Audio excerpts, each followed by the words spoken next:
The following presentation is brought to you by the Realm Network.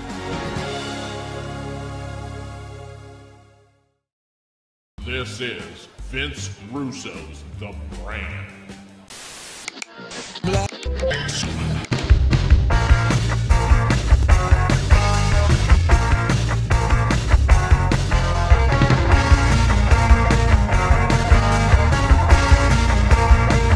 AlternaTV.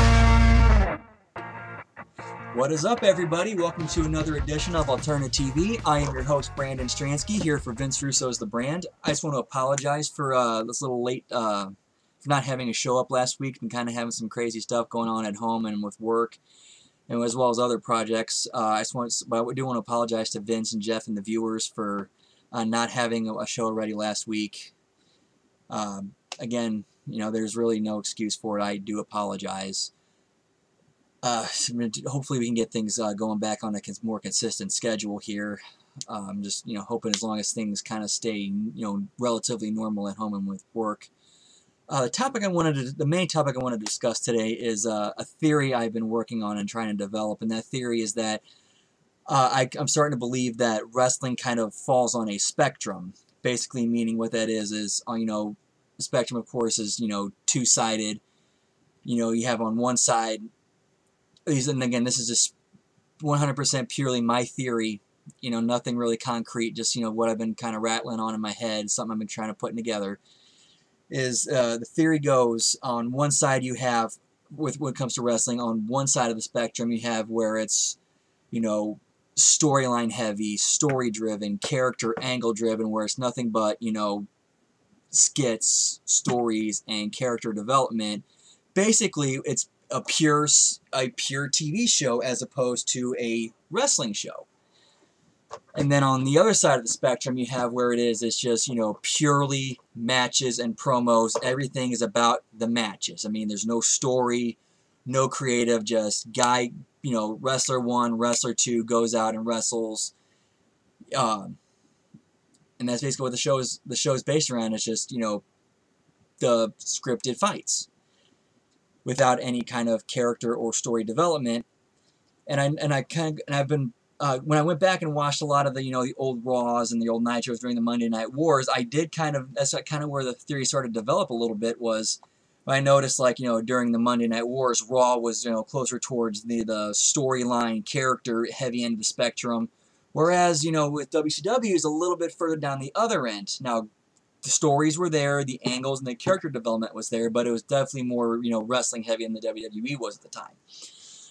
But, you know, basically that's kind of, you know, what I've been believing, still kind of trying to work on it and put it together, but essentially, that's my theory, is that wrestling is on a spectrum where you have one end storyline, angle, character driven, you know, not as much focus on the in-ring product, and then the other end is very heavy in-ring, less, you know, little focus on story, characters, and angles.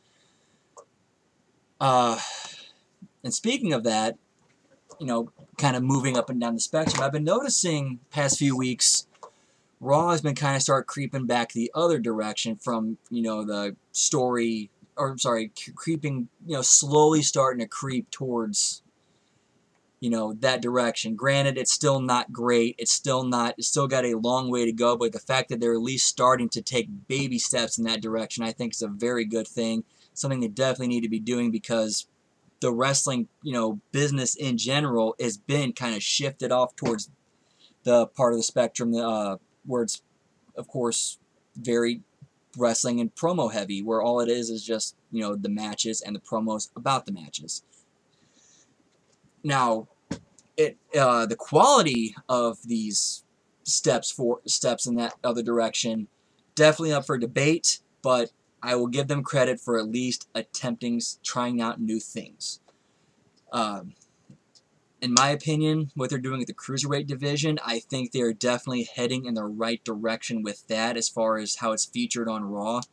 And honestly, if I was, you know, writing the show, that's how I would, you know, be presenting the Cruiserweight division. Give them a couple segments on the show, kind of, you know, maybe 8 to 10 minutes per segment, And then it's kind of used as, you know, quick commercials to kind of try to draw viewers to 205 Live. You know, just feature a quick match in an angle to try to, you know, entice a viewer to come to 205 Live, which I think is, you know, the best way to go about doing it, and that's what they're doing now. So I think they're definitely heading in the right direction when it comes to that. I think they could do a little bit more, and maybe, you know, kind of experiment a little bit more, but I think they are definitely on the right track of the Cruiserweight division.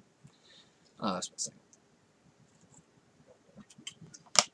It is hot. It is too hot out. Too hot out, man.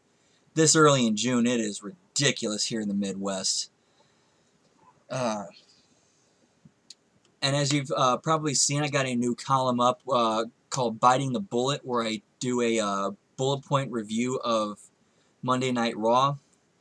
I had originally wanted to do a show where, a weekly column where what I would do was I would take what they did on Raw and explain what I would do differently, kind of working within their framework and how they, you know, structured the show and what I would have done differently. But, you know, when I had originally started coming up with that concept, you know, after watching the show, my answers ended up being, or my, you know, solutions how to fix the show was throw it in the trash and rewrite it.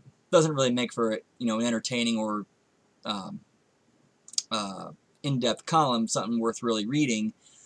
So I started coming up with something new and just kind of doing it that way with the bullet point review. What else did I want to talk about today? But yeah, now I remember.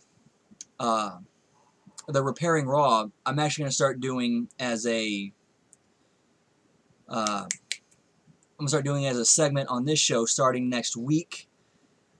How I'm going to do that is I'm going to pick a segment or pick a particular piece of Raw, whether it's a storyline, whether it's an angle, or whether it's a character that could use some adjustment or, you know, further development or additions, or something that can, you know, use some more meat, use some more, you know, sizzle, add some more sizzle to the steak. And I think, and next week, what I'm going to do is I'm going to lay out how I would do the Alexa Bliss Nia Jax feud. Basically, the idea just to give it a little bit of a preview to it, I would start building it now, like get into it now, and I would culminate it at WrestleMania, and I would definitely, and a big part of the angle would involve the first ever Women's Royal Rumble match. I think it's high time they start high time for it. I think it's the right time for it. They definitely have a big enough roster. I would have 15 women in that match. I would bring in a few surprises to make it special, to make it stand out. But I think it's definitely time for them to do a Women's Royal Rumble. It's a bit, I wouldn't say overdue, because they haven't really had the roster to be able to pull it off, or the spotlight on it to pull it off. But I think they do now, and I think it's definitely the right time to do it. What's my schedule looking like? I will be, what are my dates? The dates I have coming up are, I will be June 28th, I will be in Crossville, Illinois, wrestling for Strictly Insane Pro Wrestling. That's the next show I have coming up, and the last one for the month. Got a couple more coming up in July. I'll start promoting those as it gets closer to those dates. But then again, I just want to thank you guys for listening, and remember, check out all the other great people we have on the brand. We have the Super Ugly Show. We have Miss Chantel Air, who does a great job editing this show. Thank you again, Miss Chantel. You do phenomenal work. We have Sharia with her Impact review. She does a great job with that. We have Scott Casey Gale with his show, and the show he does with Sarah Rusi, Beauty and the Beast. I think we have a new one that dropped there.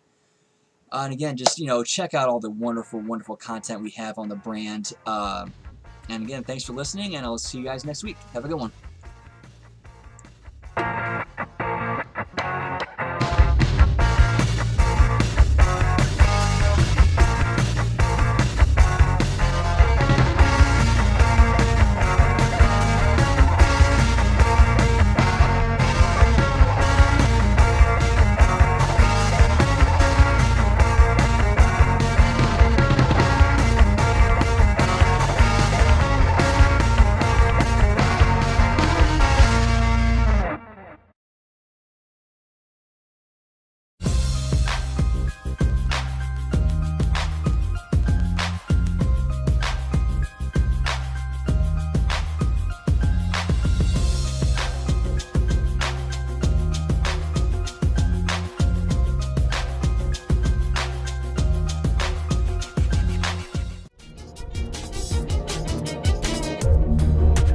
and I am Chantal, and you can watch me every weekend, only here on the Weekend Feature, because there's anybody out there who else like Miss Chantal.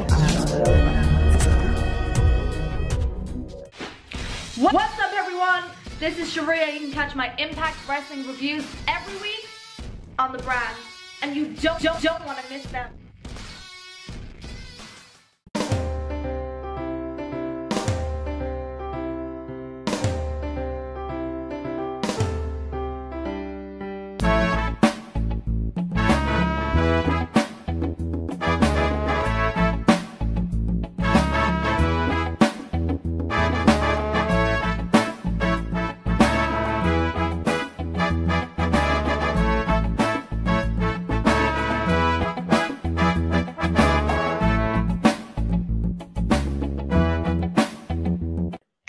This is Vince Russo's The Brand.